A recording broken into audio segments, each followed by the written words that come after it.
Hello everyone, this is Defense Politics Asia, and this is the summary for the day of 1034 for the 23rd of December.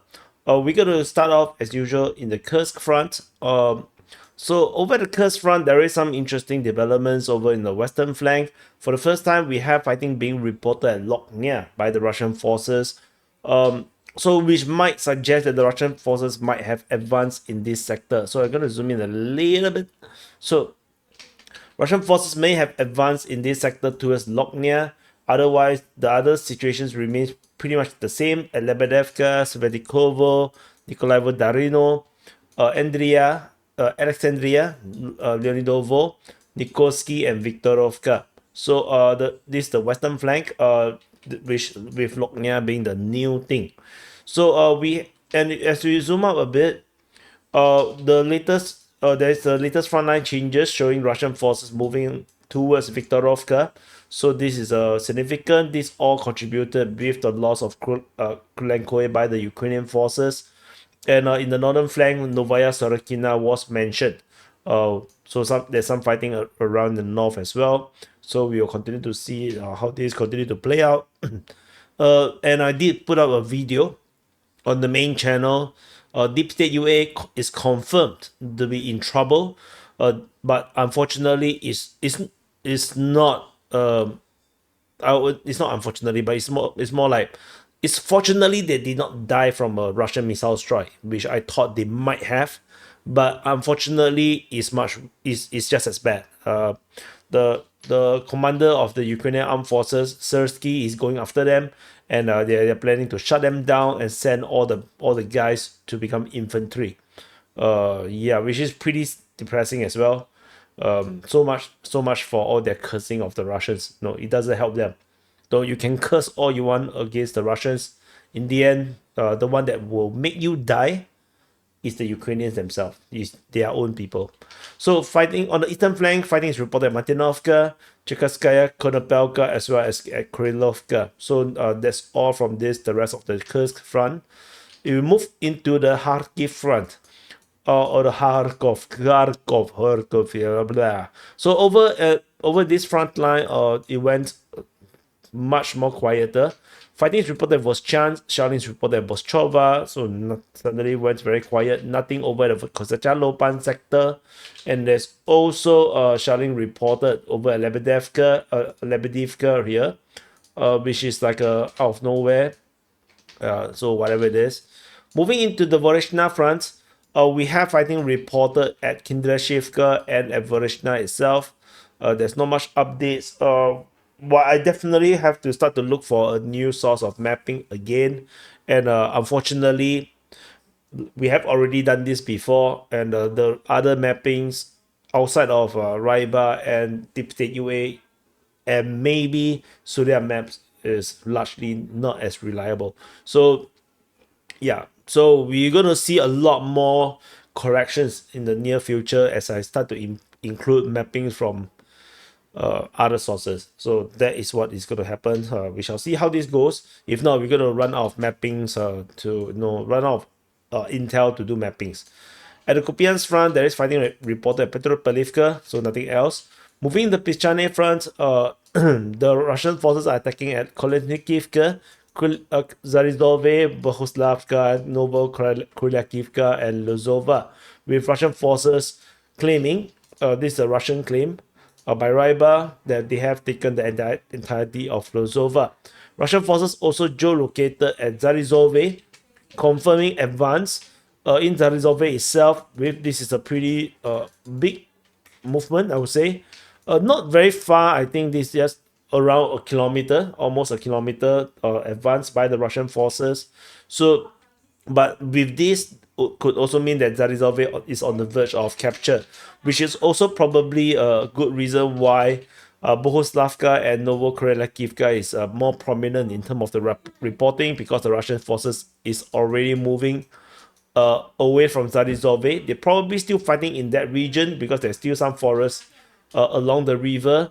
Could potentially still have some operations, some fighting in that sector. But yeah, so that's all from the Pischane front. Over at the Borova front, there is a lot of fighting in this sector. Russian forces pushing at Zeleny High, Shivkivka, Kopanki, Novosahivka, Nadia, Svetiklobove, as well as Novohorivka.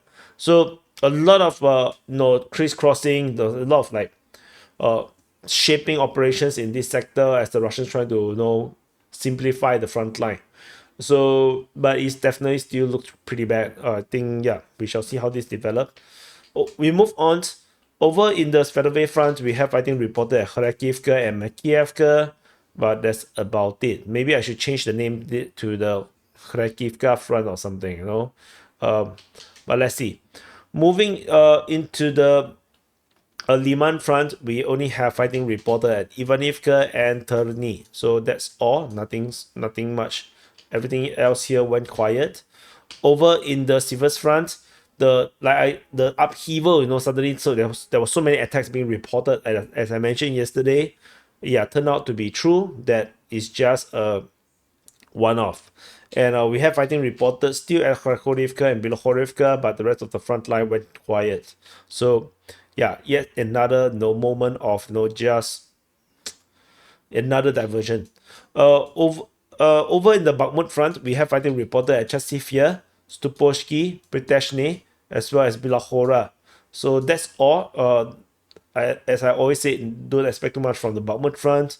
We move further south into the Thorax front. We have fighting reported at Dilievka, Dashny, Thorax, as well as Skibenivka. Interesting development at Skibenivka or Shibenivka. Geolocation of Russian forces very far up north, and I mapped it along the river as well as along the railway line. So this is why there's a banana appearing around here. So there is not indicative that the Russians have taken this part as well. So definitely they're just going up this road. A railway line usually is a demarcation line, generally speaking. So we shall see how this continue to play out. This is a pretty far advancement. So if you go by the distance, they have traveled 2.5 kilometers. So this is a pretty long banana. So we shall see how this play out. Uh, if Shebenievka falls, then of course the entire tactical strategic situation in this area will change pretty bigly. So we move to the Pokrov front. At the Minokhrad sector, yeah, can I squeeze in everything? Barely.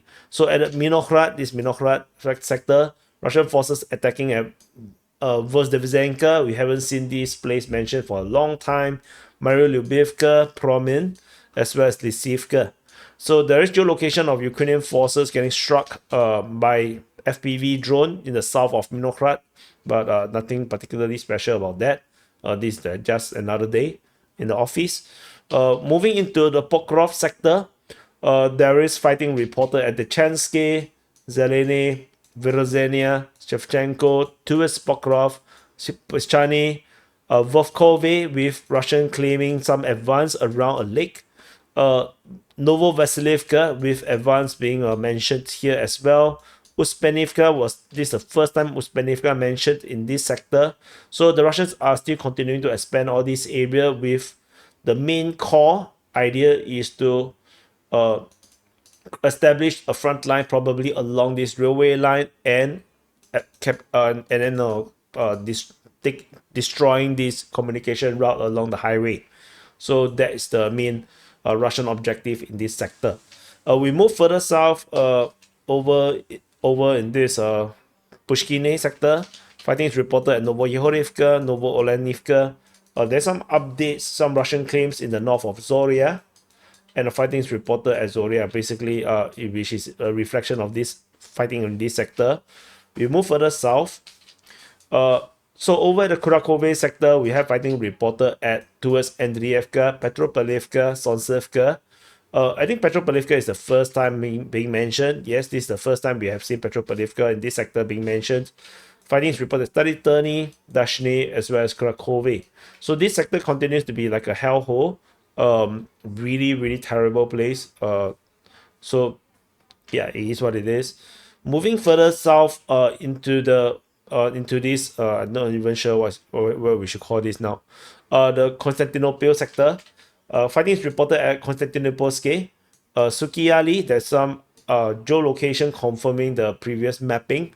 Russian forces attacking towards Constantinople as well as Roslev. Ukrainian mapping in their final update updated a little bit of advance by the Russians in this area, but that's all. And then we move further on to the north of the Velika Novosilka sector. There is fighting reported at Rozdoni as well as Novi Koma. So this is a pretty usual thing right now, but there is no updates about the changes around this sector. We move further south, over in the Velika Novosilka sector, or the rest of the Velika Novosilka sector. Russian forces attacking at Novodarivka towards Novosilka. Russian forces captured the entirety of Makarivka, given the geolocation of Russian forces all the way up to Starizove. And Russian Defense Ministry announced the capture of Starizove. Russian mapping does shows that they seem to have, no, the geolocation seems to show that the Russians is either near capture or already captured the entirety of Starizove. Fighting is also reported with that name. So I need to zoom in this sector here. So the geolocation in the south and then in the north, so this constitute the entirety of Makarivka. Geolocation of Russian forces in the middle of Starizove does also show that they most likely have captured the entirety of Starizove as well.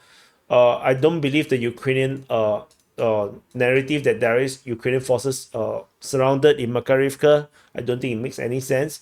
And then so fighting is now pushing up and started Blahodatne as they're going to target the next settlement, the Kushne. So let's see how this continue to play out. And we move on away to the Zaporizhzhia Front. At the Zaporizhzhia Front, it seems to be a little bit more activated in this sector. There is fighting reported at Huyapole, below here, yeah, towards Orekiv, Novodanilivka, Nesteryanka, Novoandrievka, Pyatikaki, Lobkove, Kayamske. And this is a lot. I mean, for 24 hours for Zaporizhzhia Front, we haven't seen this much fighting being reported for some time already. I wonder if the Russians are starting to look for a totally new area to really go on an offensive to stretch the Ukrainian forces even further. So let's see how this continues to play out.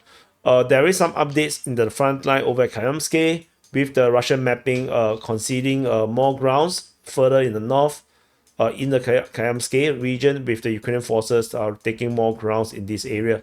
Currently, what's happening is that the Russians are now on the offensive to push the Ukrainians back from what they have captured, because to the Russians, this area here is this is the neutral line. This is where the OSCE, not OSCE, the IAEA, representative and the monitors, this is where they actually change hands from the Ukrainians to the Russians as they do rotations to the Zaporizhzhia nuclear power plant. So the Russians definitely do not take kindly to the Ukrainians taking advantage of a rotation to capture grounds over Kayamske. So moving on, over in the Kherson region, there is only shelling reported at Mikhailivka, but that's all we have from the entirety of the Kherson front, and that's it. So this is the situation report, or the summary for the day of 1034 for the 23rd of December. The year is coming to the end.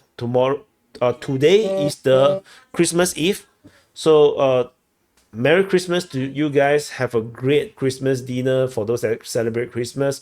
For those that do not celebrate Christmas as a Christian, just like me, we celebrate Santa Claus, right? Santaism, not Satanism, Santaism. So we celebrate Santaism, which is the god of commercialization and capitalism, where you are supposed to buy shit to give to people on this day, so that they don't think that you are a terrible guy, like an asshole who yeah, like don't want to give money to people.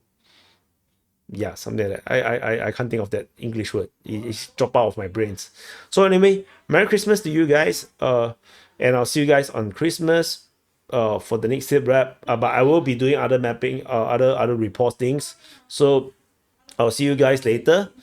Still in the Christmas Eve, but I will see you guys on Christmas as well. And no, I will be working every day. So anyway, thank you for watching. I'll see you guys in the next update.